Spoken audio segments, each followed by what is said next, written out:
A dentist has to wear so many hats at the dental office. Time is the most valuable thing ever, and being able to juggle those hats and jump between those tasks seamlessly has been the hugest struggle a dentist would have. The gap is evident and clear. They needed something to streamline these processes. Let's make guided surgery and digital dentistry achievable. Let's make it accessible to everyone. A treatment is as good as you diagnose it. We now have the capability as dentists to look so deep into the patients and to review their anatomies in a very precise way that would allow us to take the best decision for the patient.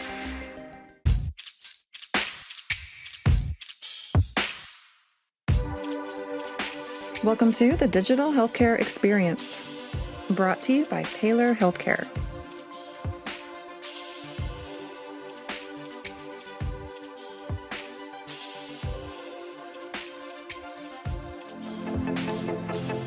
Subscribe now and stay on the forefront of the digital healthcare revolution.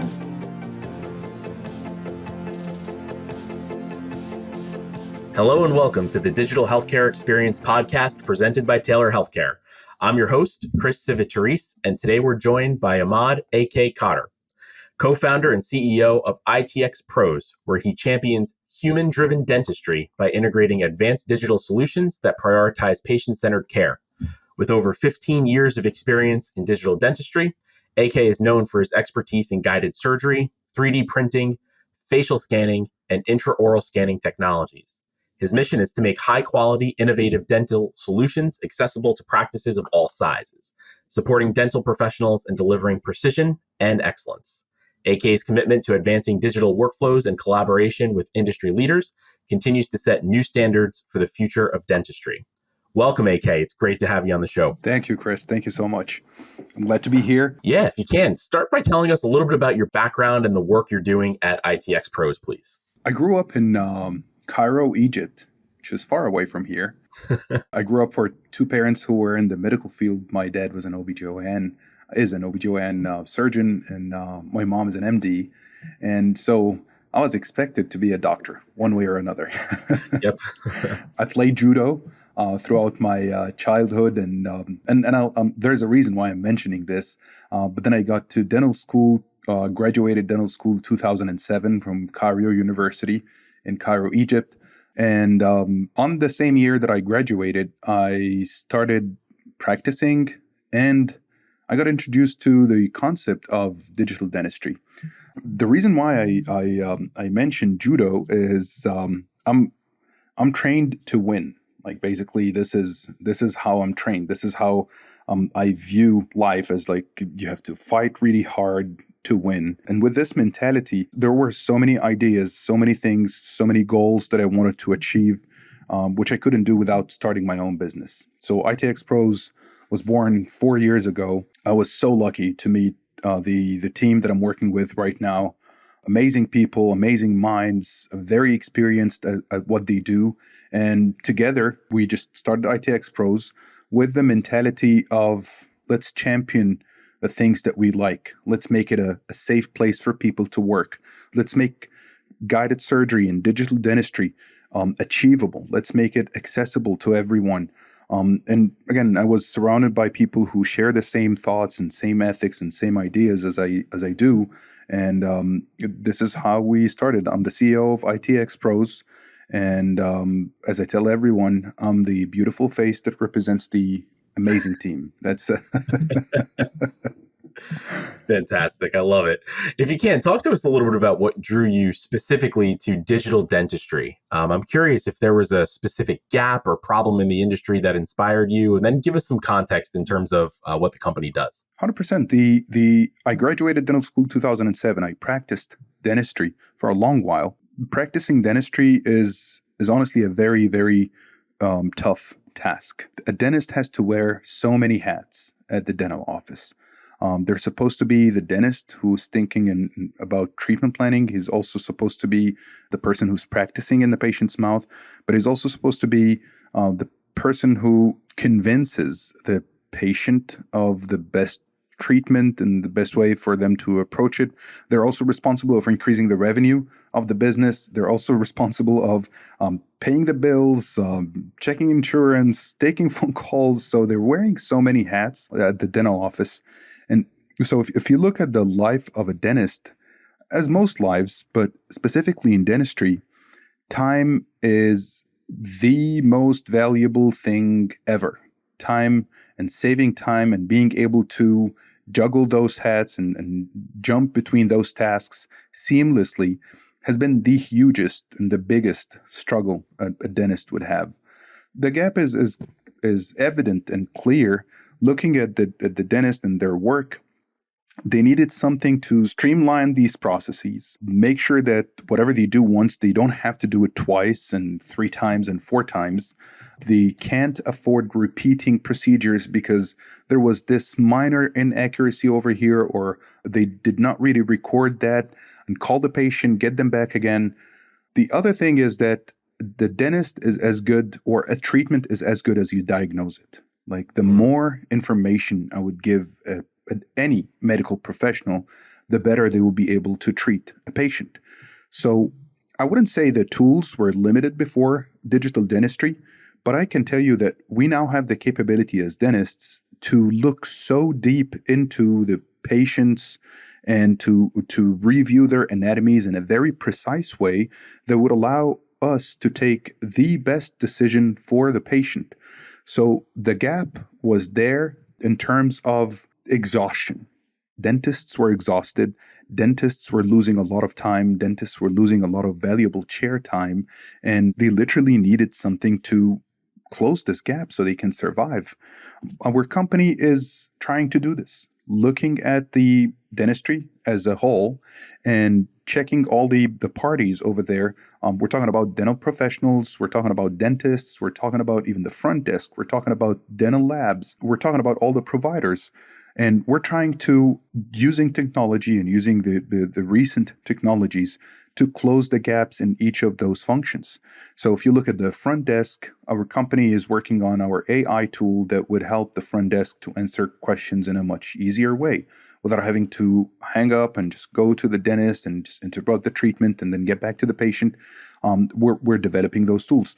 For dentists themselves, instead of them spending all the time taking those impressions and messy impressions, we are distributing intraoral scanners. But what is more than distributing those is supporting those and making sure that they can work with them. Once they're done with the intraoral scans, we have our design department where we take all these scans and work on designing crowns, bridges, dentures, and pass it on to the dentist so they can put it on the 3D printer that we also support. We help our dentists to do treatment planning and design and print surgical guides. So we're trying, as you said, find those gaps and just close them. So that's why we call ITX Pros a digital dentistry company, because using that digital dentistry, this is exactly what we're trying to achieve.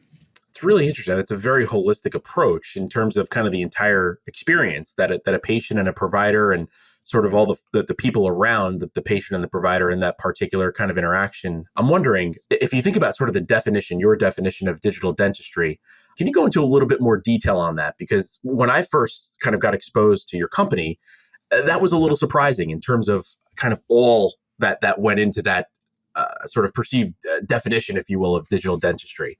So help our listeners understand how you define it. And then the other thing I'm really interested in is some of the differences between analog and digital processes in a typical dental office. I know you gave us some examples of, some of those elements from front desk all the way to kind of in the chair. Help us understand where some of those differences might lie. Amazing question.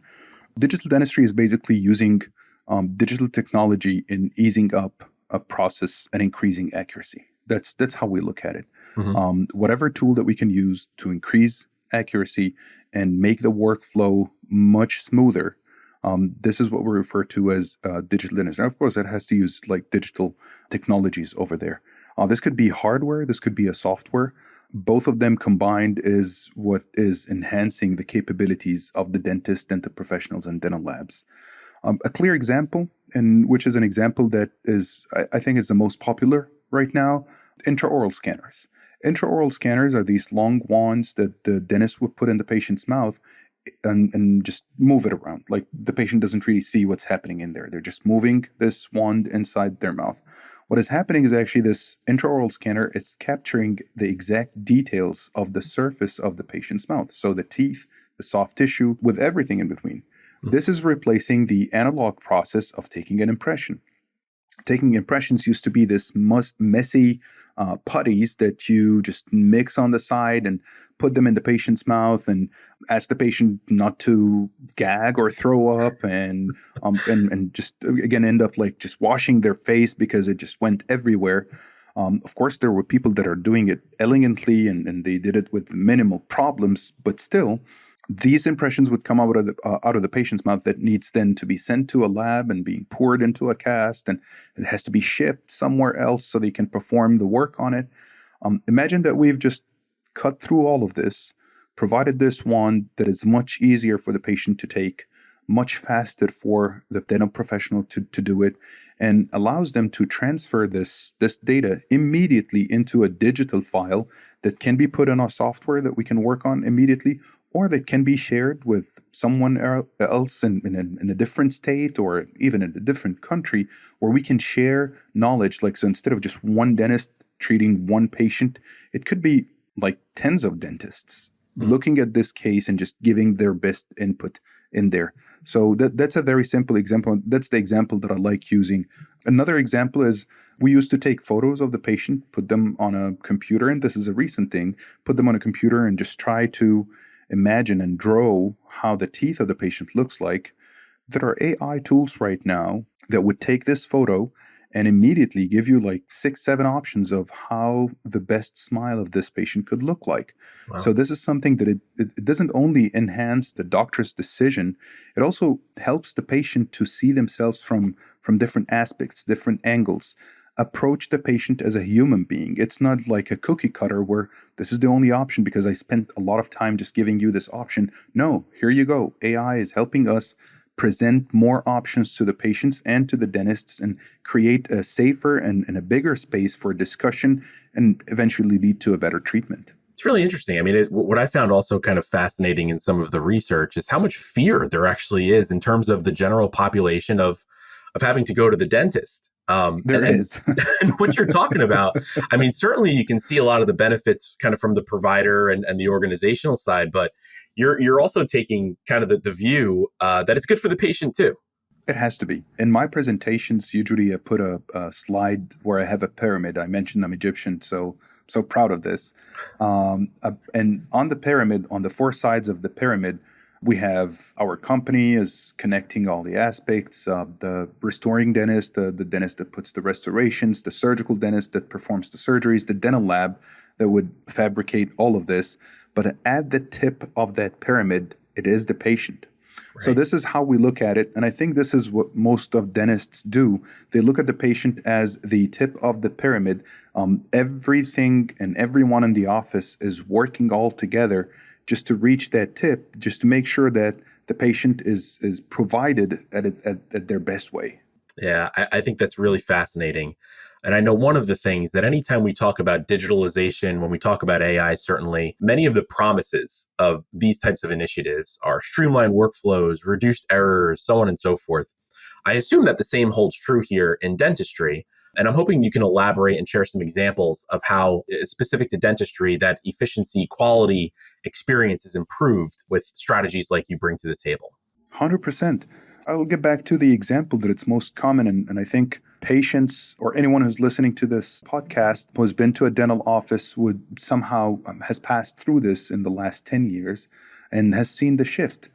Taking an impression used to be a process that would take almost 3 minutes of mixing and then putting it in the patient's mouth, which takes another 5 minutes for it to dry in the patient's mouth, and then we snatch it out of the patient's mouth. Depending on the material that you're using, some materials has to remain wet, so we would just put a lot of wet towels on top of them, then put them real quick in a box where we ship it to the lab, and just cross your fingers that it would get to the lab first thing. Same thing, that the box wouldn't get damaged. Third thing is that it would remain wet till it gets there. Other impression materials didn't need that, but again, you are still shipping it and you're still sending it somewhere else. And then during the process of pouring the cast, where you just mix some gypsum and just or some stone, and then pour them into it, and just again cross fingers that wouldn't be air bubbles into it. And imagine after all of this, and I'm looking as a dental technician at the cast that I received from the dentist, I'm looking at it and oh, they missed taking or recording that tooth. So we would have to call the dentist, ask them to bring the patient back in and do this and do that. Versus right now, the patient sits down. They don't have anything in their mouth other than this wand, this stick that we just put in there. And there's a huge competition between companies now making this wand much smaller, much more efficient. It used to be slow at the beginning, but now you can take the whole arch in less than 10 seconds.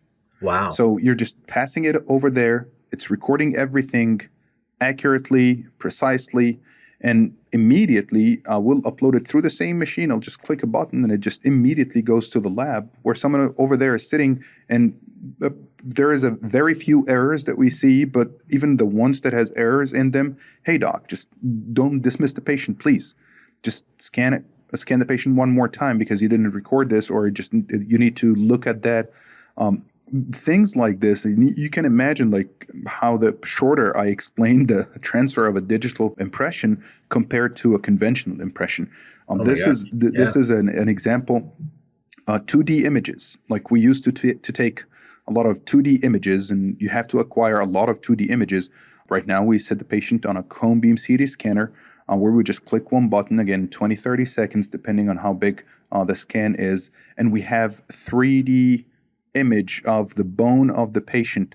Imagine merging these together, these two digital files together, and you've transferred the patient into a digital format that you can put it on your computer, dismiss the patient, and then at your own time, you're trying to reduce the chair time as much as possible. At your own time, you're sitting on your computer, you're looking at your patient, and you have them inside out, literally.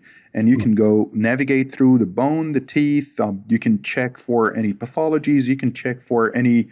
You can check for so many things. Again, as I mentioned earlier in the podcast, the more information that I would give any medical professional, the better the diagnosis would be. And this is exactly what we're trying to achieve.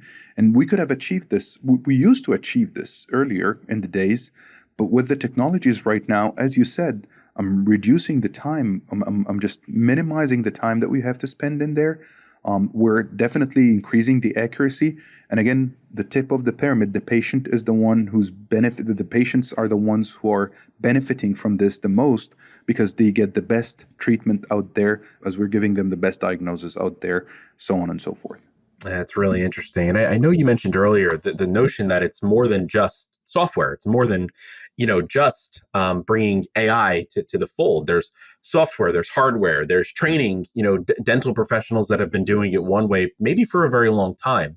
So I guess first, can you help us understand, I'll say sort of the ecosystem around what you're bringing to the table in a little bit more detail in terms of software, hardware, training, people management, and then talk to us a little bit about how you and your company advise dental professionals in terms of managing such a pretty tremendous shift without overwhelming their practice. It is a huge shift. I 100% agree with you.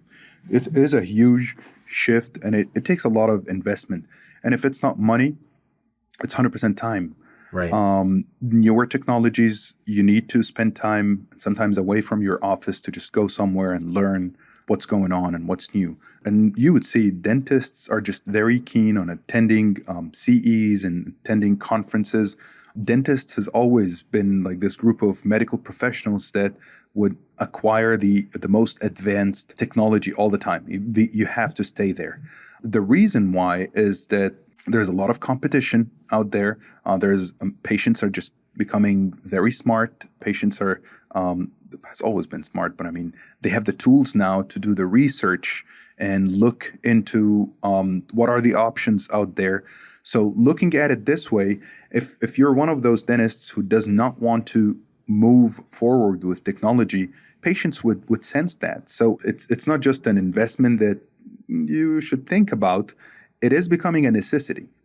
Right. That and time is the most expensive portion of a dental office.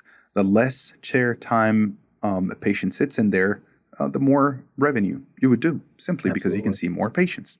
So what is happening right now is that, and I'm talking from an angle, I'm slightly deviating from your question, but I'll get back there. It's usually those are the best answers. Yes, it's expensive, or it requires investment of money and time. But at the same time, it is 100% necessary. It is something that any dentist would have to do. Instead of taking impressions, the other dentists around you are not taking impressions anymore. So by the time you spend 10, 15 minutes doing this and spending time on the redos and spending time on all of the communication with the lab, immediately the other dentists around you are just taking this intraoral scan and sending it to the lab, so they're saving a lot of their time. So you're behind. Immediately you're behind. Not only that, the patient who would come out of the dental office after having this impression experience with all the putty and things that went between their teeth and all of that, would just ask other patients like, hey, I went to this dentist and oh, wow, are they still doing this? Because my dentist is doing this and that. So with that ecosystem, you would have to invest there. Like a dentist has to invest into that. The way we're trying to do it at our company, there are two things. Again, the challenges are two things: investment money, investment of time.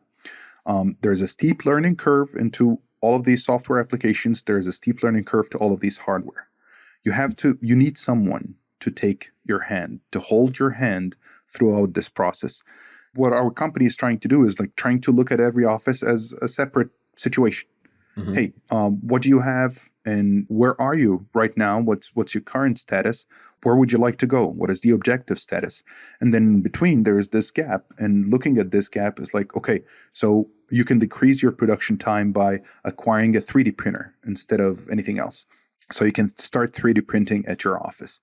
This resin would work better than that resin. Hey, we sell both, but we recommend this one. Now you've got your 3D printer. You would have to learn the software that makes this 3D printer work. Or if you have a lot of patients and you can see them, we can provide you with those services. So now you have this equipment.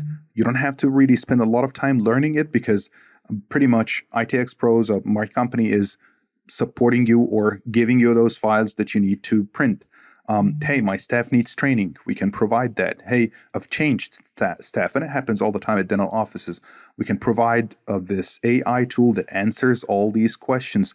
So it's all about defining the gap. And as we go, we keep just expanding our capabilities as a company to cover more of these gaps. But in very simple format, what we do for our dentists is, first, we get them into like implant surgeries. We walk them through it. We have a team of dentists that would sit down with the dentist and their team and just explain all the parts and pieces and how to do it, recommend the best courses out there. We go to these courses and we sponsor a lot of institutes because we believe in education, and that's the main way to do it. And we're there hands-on training or providing hands-on training.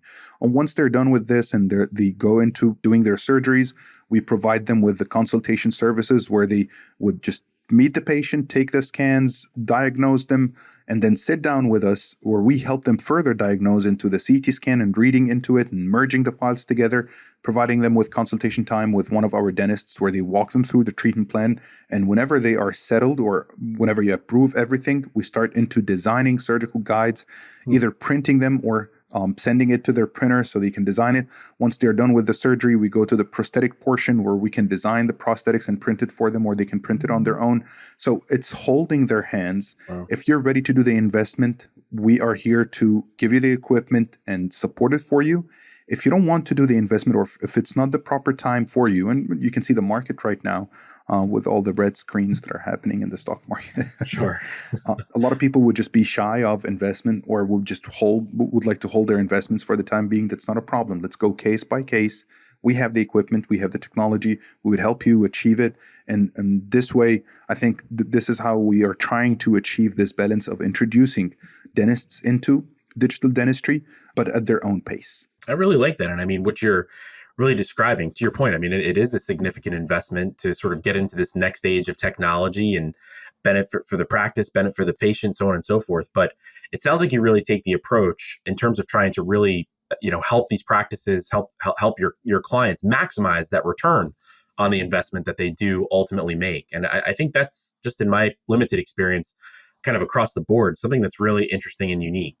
So Thank many you. times it's Thanks. about the hardware, it's about the software, and we sort of lose sight about everything around it to make that investment, profitable, make it to maximize that investment, right? I've been to a lot of dental offices that have invested into very expensive equipment that is sitting down there with all the dust on top of it, and it's just and you ask them like, why did you get it? And it's a beautiful machine, like whatever the machine is.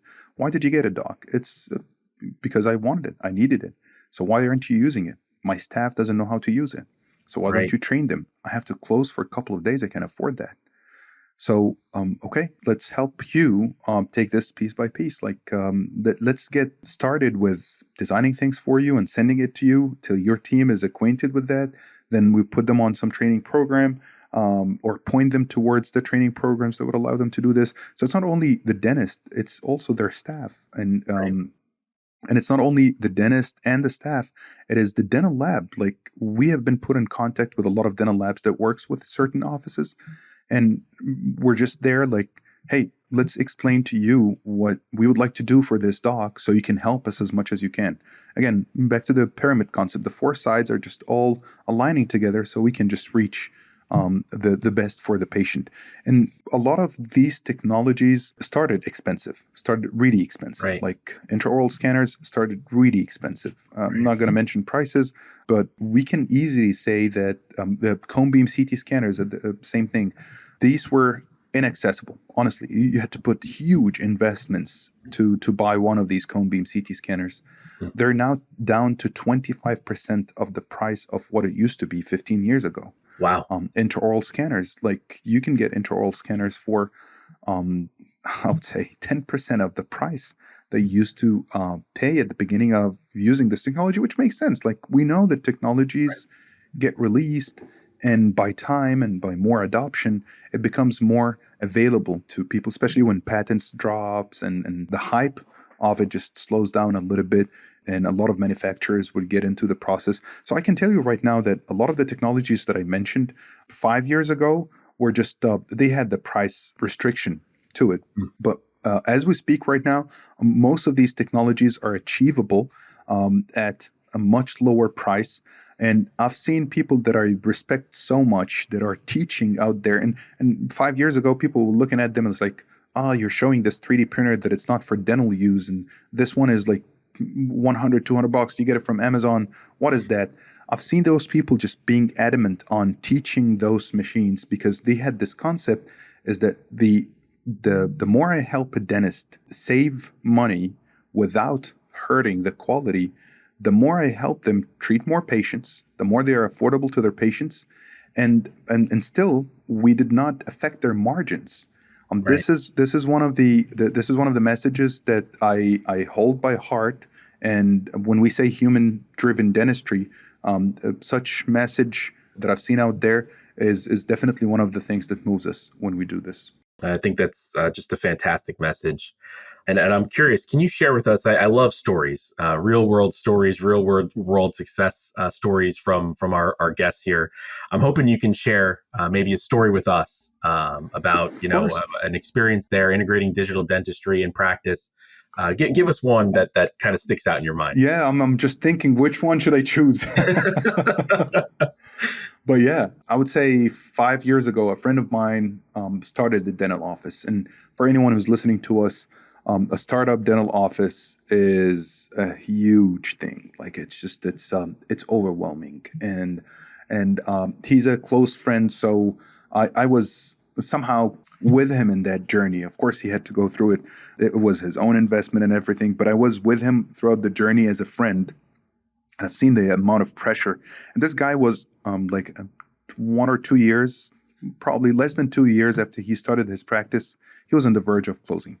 He was on the Wow. verge of just shutting it down, just work as an associate somewhere else, just relieve me of all of this burden. I can't do it.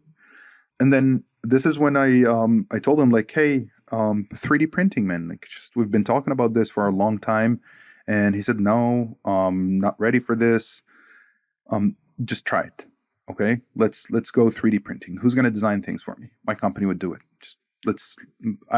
When he started, I didn't have my company at that time, but like, hey, my company would help. Let's do this together.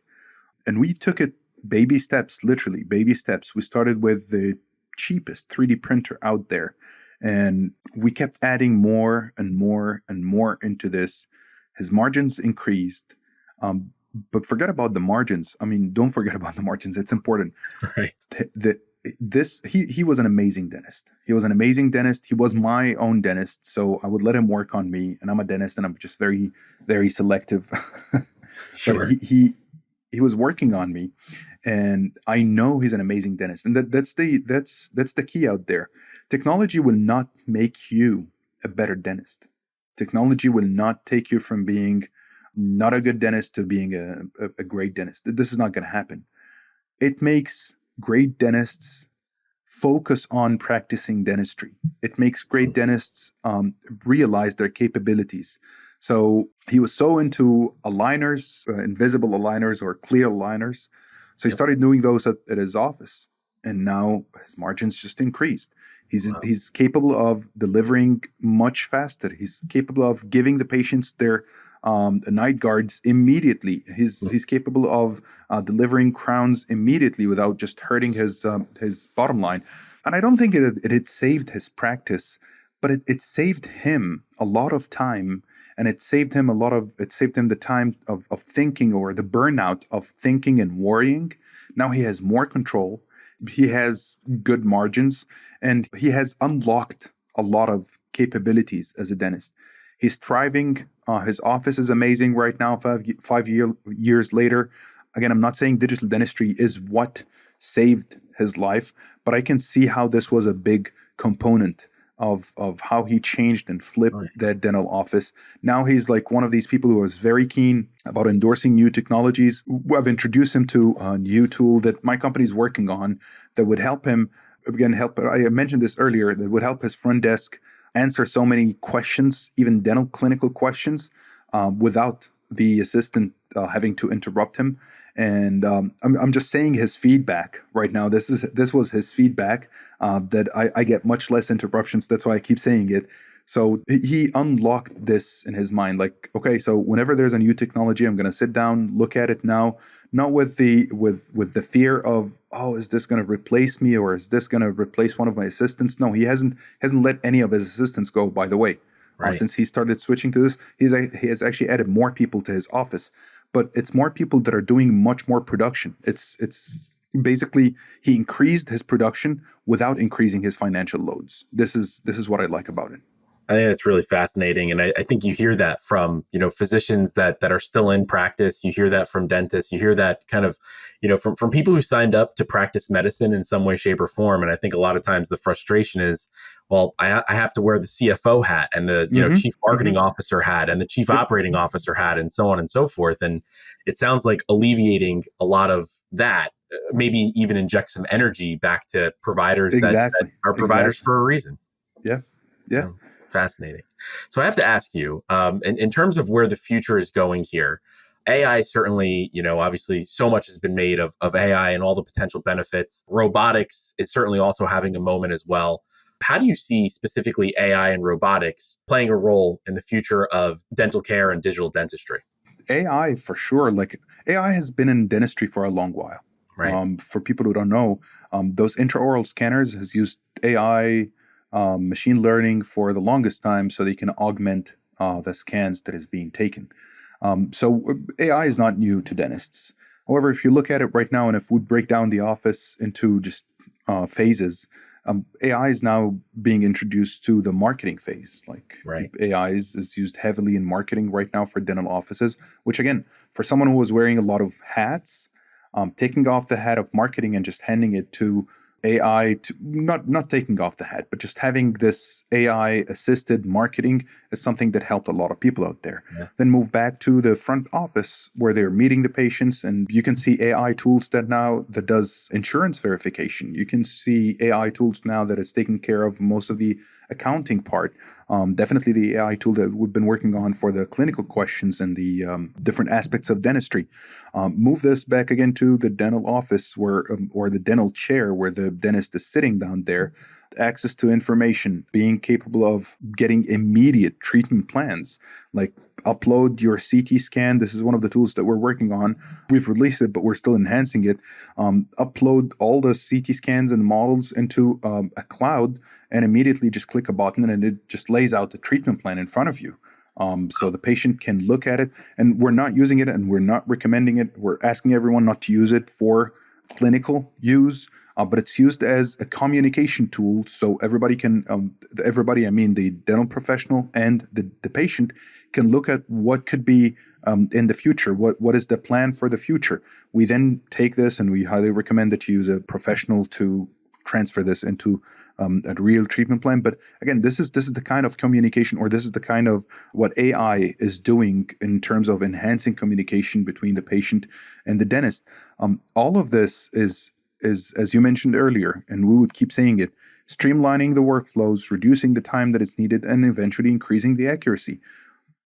With robotics, and it has been amazing how there is this one big company in dentistry that has been championing this amazing. It's a beautiful tool. I'm not expecting that it's going to be in every dental office because the price barrier again is just very high. But what robotics can do for us is that it can immediately and live motion. You're seeing inside the patient's bone, but at the same time performing the surgery. This is something that is very intriguing. Yeah. I believe that even though that this is an amazing company and it's an amazing product and the price is so high, I believe that the prices would go down. But what I believe also in is robotics might not have a huge space like for working on inside the patient's mouth, but it would definitely have a huge impact on production in the dental lab side. Right. So we've seen robotics over there moving trays, like just move the tray and introduce a different tray. The concept of milling, in a sense, is robotic, in a sense, the CAD/CAM technology. So, and I can see that this would happen more into the production side. That's what I believe in. So it's something that it's happening on both sides, but I can see it more on the production side, where robotics would act as a much bigger portion of production and dental production, or what we call like dental lab production. It's a fascinating space. I know that the acceleration of this innovation is going to continue, and I've really enjoyed our conversation here today, AK. Thank you so much, Chris. As we close out, any final thoughts, anything you're excited about? And certainly, please tell the listener community here where they can go to find out more about ITX Pros as well. Of course. I mean, ITX Pros is on social media. ITXPros.com is our website. AEKHATER. That's my Instagram. Most of my life is the company, so that's what I post over there. At the end, I want to say that I literally have or I like to see it this way, that this is my purpose. I'm a dentist who graduated as a dentist. I practiced dentistry. But then I found myself doing digital dentistry. It was something that I've never planned. It was I got introduced to it. I just went into it, and it became my full-time job. So I feel that I have an obligation here of teaching all what I have to my team, and that's what I tried to do, and I hope that I did it really well. But I've seen a lot of my team members that are just doing my job, or what used to be my job, like with treatment planning and designing and just explaining cases to dentists and training. They're doing it much better than what I used to do it. And every time I see this, I feel that I've accomplished something. But I feel that I have this mission or being a part of the mission of turning and switching dentistry more and more into the digital side. The purpose or the engine here is that I've seen dentists. I'm one of them. I've practiced with them in their practices. I have a lot of friends that are practicing. See how much effort they put in there. We can make this easier for them. We can make this faster for them without sacrificing accuracy and without killing their margins. this is honestly my mission, and this is what I will keep doing. This is what I will keep exploring, trying to always find these new technologies and building our own technologies so we would achieve higher quality dentistry, lower costs for dentists and patients, and keeping good margins for them. They deserve this. As an industry, I think it's something that is necessary for patients. It's definitely something that it's huge. If we can achieve this, then I'll be happy. It's a wonderful mission, and it was great having you on again today, AK. Thank you so much, Chris. It has been a pleasure talking to you, and I would ask everyone to just watch the podcast in general, because I've watched a couple of episodes. It's you always bring in like really good topics, but what I like the most about them is your energy, Chris. Like you always make it easy for everyone to just spill out their guts out there. I appreciate that. As I said, I kind of fell into this, so I appreciate the feedback. And honestly, it's I try to stay out of the way of our guests as much as we can, because the work that you and others on the pod have done, it's really good and worthy and important work. So thank you again. Thank you so much. Thank you. And thank you also to our listeners. If you enjoyed the conversation, please like, share, and subscribe to help us keep growing the show. And if you'd like to learn a little bit more about Taylor Healthcare and the digital healthcare experience, you can go to taylor.com/digital-healthcare. That's our show for today. And until next time, this is Chris Civitaris wishing you health and good cheer. Take care. To learn more about Taylor Healthcare, please visit taylor.com/digital-healthcare. This podcast is for educational purposes only and is provided with the understanding that it does not constitute medical, legal, or financial advice or services. The Digital Healthcare Experience is produced by Naomi Schwimmer. Podcast music by Nicholas Bach. Health literacy benefits patient and provider alike, but how can patients take control of their own care? Introducing iMed Health from Taylor Healthcare. Digital tools that support patient education and health literacy. Go to imedhealth.com to learn more. Find the link in the show notes.